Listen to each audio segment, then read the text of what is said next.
Hello and welcome back to the UCLA Bruins Insider Podcast. I'm your host, Andrew Ferguson, writer for UCLA on SI. Today we're going to be taking a look at UCLA's matchup against now number 9 Nebraska. Both teams have kind of gone separate ways when we teased this matchup earlier, but yeah, it's going to be a bloodbath in Pauley Pavilion. But before we get started, I want to thank everyone right now who's watching Apple Music, Spotify, or even YouTube. It all means a lot to me, and I cannot thank you enough. But without further ado, let's get right into it. So again, UCLA is coming into this matchup losing to Minnesota away on the road. It was an ugly game for the Bruins. They had a lot of momentum, on their side.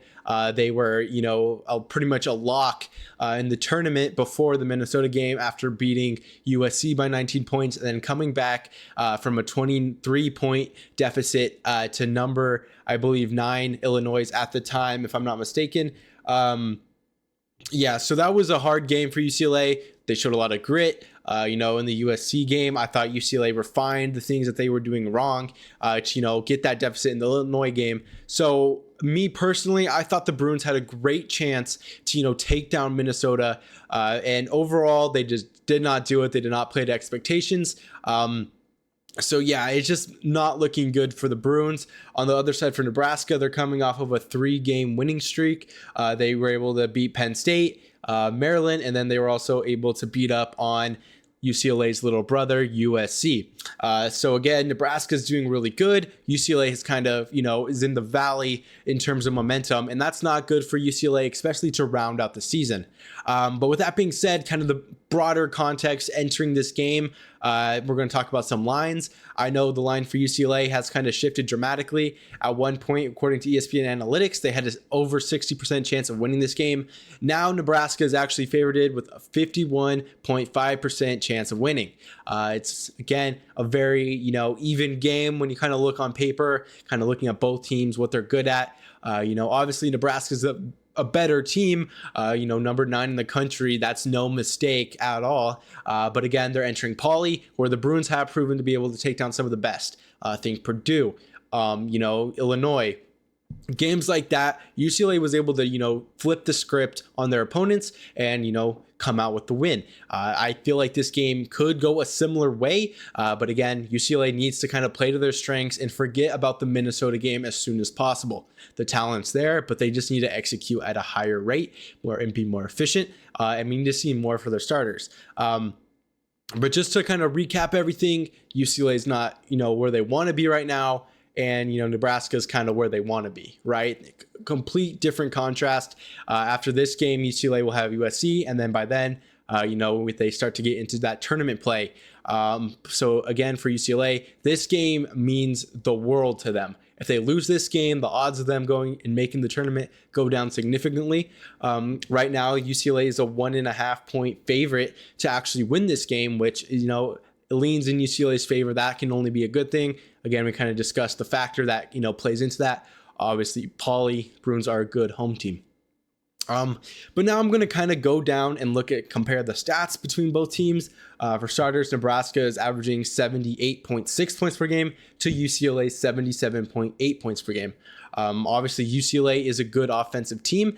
They've kind of proved that all season, but still, they don't have enough to, overtake Nebraska in that category.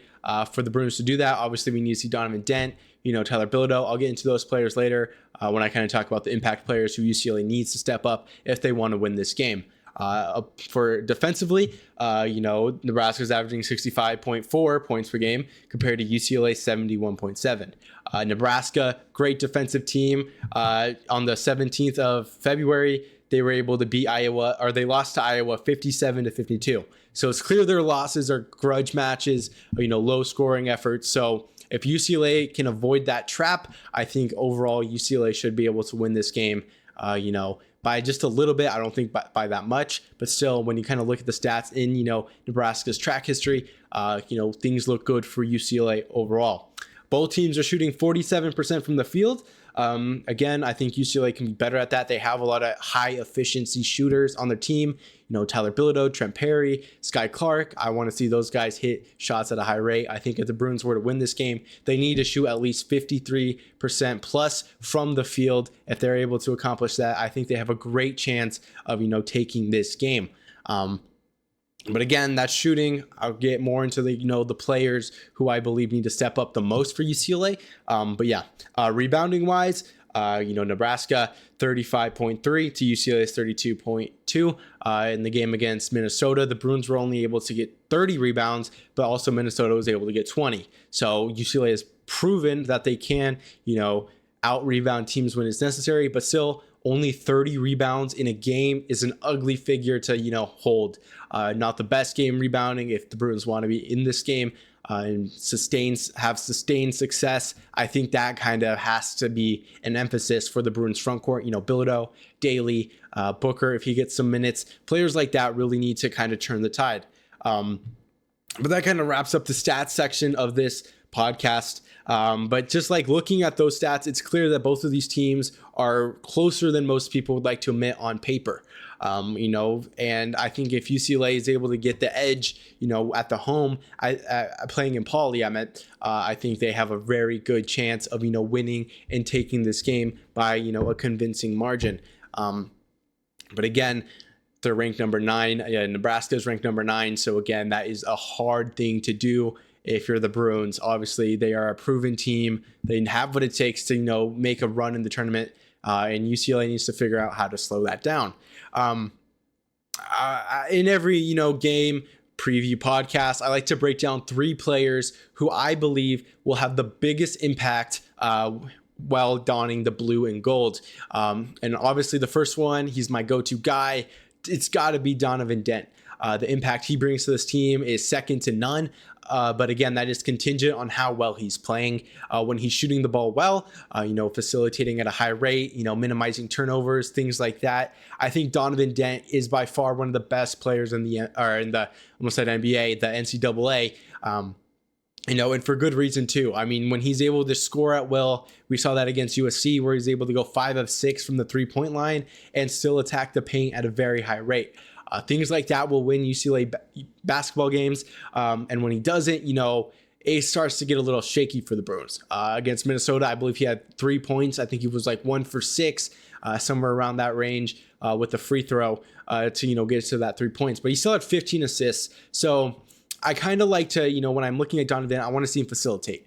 Right, create those assists, those opportunities for some other UCLA starters to really go in there and, turn things up. But, in this case, I really want to see him score more. I think if Donovan Dent is able to play aggressive like he did against USC, I don't think Nebraska has a lot of options defensively when it comes to, when Dent is kind of getting going, scoring at will, like I said. If he's hot beyond the arc, that stresses out a defense, especially with how many weapons UCLA has. And that kind of leads me into the next player. I want to see Sky Clark, build on his 17-point performance against Minnesota the game prior. He was kind of absent in the game prior to that game against USC. I think he had 4 points. He didn't get that many shots up, but if he's able to shoot the ball, at a high rate, I think, he's like around a 50% 3-point shooter. That can only be a good thing for the Bruins.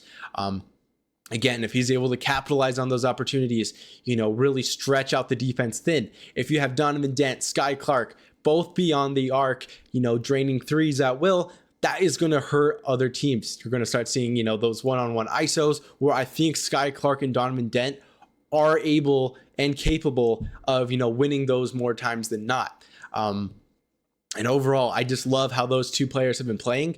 Obviously I'd like to see more from Dent, but if those two are the offensive leaders in this game, obviously Bilodeau is going to be around there somewhere. But still, if those two can really do well, that, that opens up the door for Bilodeau to get easy points. Perry, even Eric Daly Jr., especially if you kind of get Nebraska in that one-on-one, you have to be on your man kind of defense, because if you double, the other player is going to hurt you just as much, if not more. But again, that just needs to be the emphasis for the Bruins. I want to see at least 2 of UCLA starters really turn up the notch in this one offensively. And I think, again, that's going to open up so much for the other team. My third player, he's not really a starter. He's seen starting minutes this season, but I'm going to go with Xavier Booker. And that might be, a shot out of right field. But still, I think Xavier Booker has all the skills and talents to really punish, Nebraska if, again, he is left unchecked. If he is able to establish himself in the paint, rebound at a high rate, I think that is going to give the Bruins an advantage that, Nebraska simply won't be able to overcome. Again, we've seen when Booker gets hot, how well that kind of helps the Bruins. I think he had a great game against Illinois. Obviously, he had his 24-point career high game against Rutgers. So we know the type of player he can be. In a make or break game like this against the number 9 team in the country with one game after this following, the result of this matchup, I think Booker is going to need to, come alive in this one and really be that commanding force in the paint.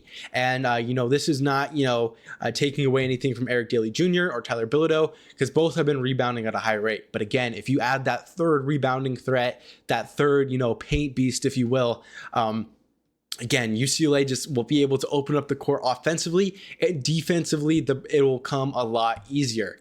Again, Nebraska shooting 47% from the field. If the Bruins can, hold them, to under, I would say 48%, 45%, I think the Bruins win this game easily. But what comes with that is, an added responsibility of, the front court really getting dirty in the paint, getting every single rebound they can. I want to see the Bruins have a wide defensive rebound margin if they're going to be able to win this game by even, 5-6 points, whatever it is. But if the Bruins are able to do that and accomplish the things I just said, like I said, for, Clark and Dent, if both of them are able to score at a high rate, again, that's going to open up the court. That's going to give, opportunities to Tyler Bilodeau. And we know how good he is when he is, forgotten about. He can go absolutely crazy, score 9 straight for the Bruins, whatever it is. I mean, he's coming off of a 32-point game, against Minnesota. So I'm sure Nebraska is going to want to key in on him. But if they do that, that's where Donovan Dent and Sky Clark really need to show why they are probably one of the most talented backcourts in all of the Big Ten. But again, a lot of things to watch out for this game. Xavier Booker, Eric Daly Jr., also Tyler Bilodeau, defending the paint with their lives, because there's a lot of stake out here.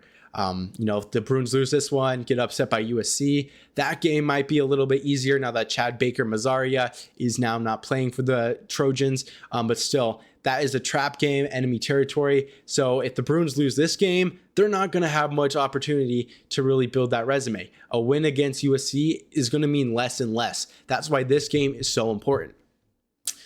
So again, for that reason, like I said, the players just need to play above their expectations across the board. I mean, that goes without being said, especially in a game where, Nebraska is ranked number 9 in the country.